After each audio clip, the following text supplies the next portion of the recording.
guys, I'm Ryan Houston and welcome to my fly tying channel. The channel contains hundreds of different videos catering from beginners right through to the more advanced tyers and covering flies and patterns from all around the world. If you like what you see, stick around until the end of the video where generally you'll find the pattern description, and don't forget to hit that subscribe button down below. Let's get on with the show. Okay, so we're going to tie a little T-tube version of like a thunder and lightning type fly.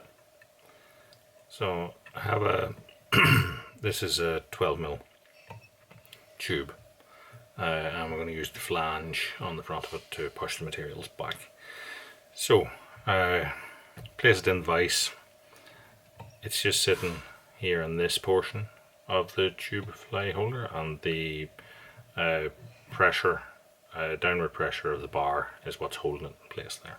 So I'm going to use an 8.0 Extreme Black for this.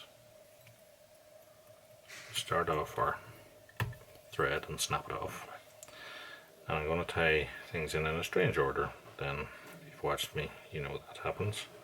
So I'm going to I've stripped a J feather here. What I'm going to do is tie that in top, and that's creating our throat bunch. So it's just sort of splaying across the top a little bit. A couple of extra turns on, so what I'm going to do now is I'm just going to release the tension slightly on my screw and then allow that to rotate down to the bottom. I find it's much easier to do that than to try and fiddle the throat in underneath there. Next thing I'm going to do is tie in the wing.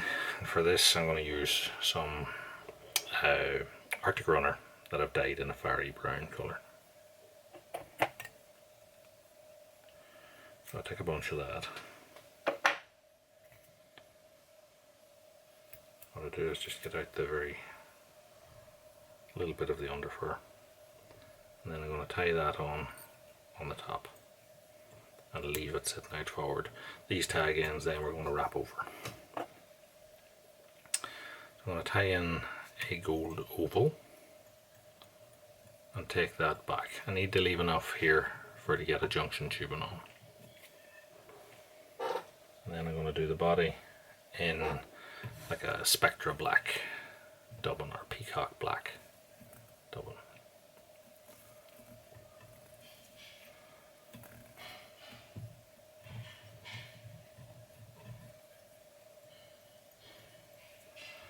And then I'll take my gold oval, put on 2 or 3 turns stacked like a butt, and then 2 or 3 turns to rib the fly.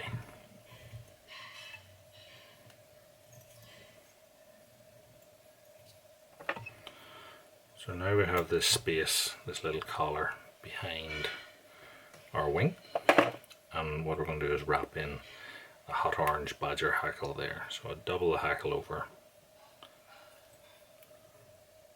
tie it in by its tip,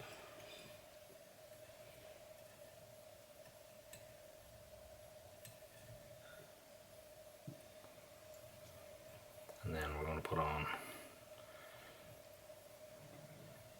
2 turns anyway. We'll see what it can take. Generally about 2 turns or so. And this is now taking up this space behind our throat and behind our wing.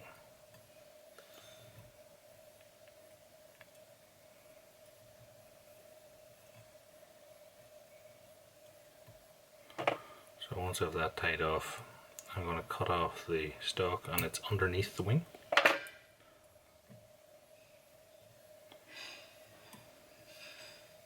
So now I just need to force all this back,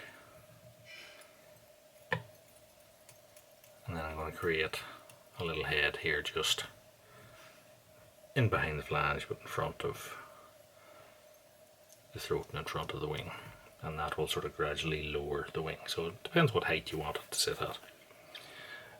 So we're going to lower it a little bit more, but first what we're going to do is tie in jungle cocks. So I have a couple of very small jungle cocks feathers here just from the very front of the cape. So I strip off the fluff from the base of them, and then I just set it up where I want and hold it in position, and it'll kick and fold because of the little flange at the front of the T-tube still thing. And so that's our flight height. We just need to finish the head. So as I said, you can lower that wing to whatever height you want. What I'm going to do is I'm just going to run super glue along a few inches of my thread, and then I just create a head with that. While it's still wet, I hitch into it to finish it.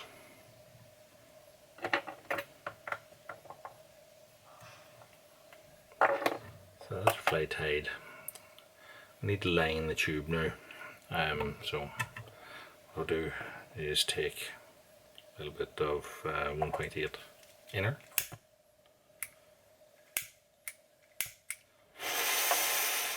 flare the rear end of it, pass that up the rear of the tube, and then I sort of keep my thumb to the back of it. That pushes the tube up through, and what I'll do is I'll just cut through the tube, leaves about 1 mil.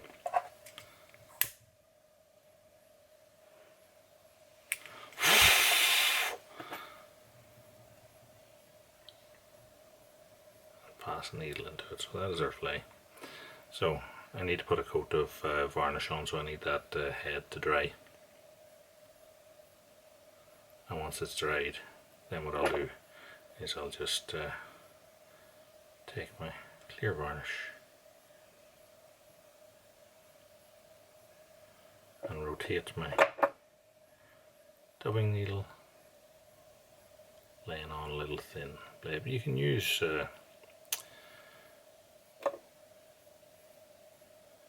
UV cures if you want.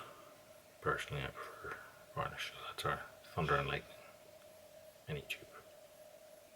So thank you for watching until the end of the video. Please take this opportunity to hit the subscribe button down below. Tell your friends about the channel, and if you want to watch some more of my content, then check out some of the links that are appearing in your screens at the minute. As per usual, I hope you enjoyed the video, so until next time, tight lines, and thanks for watching.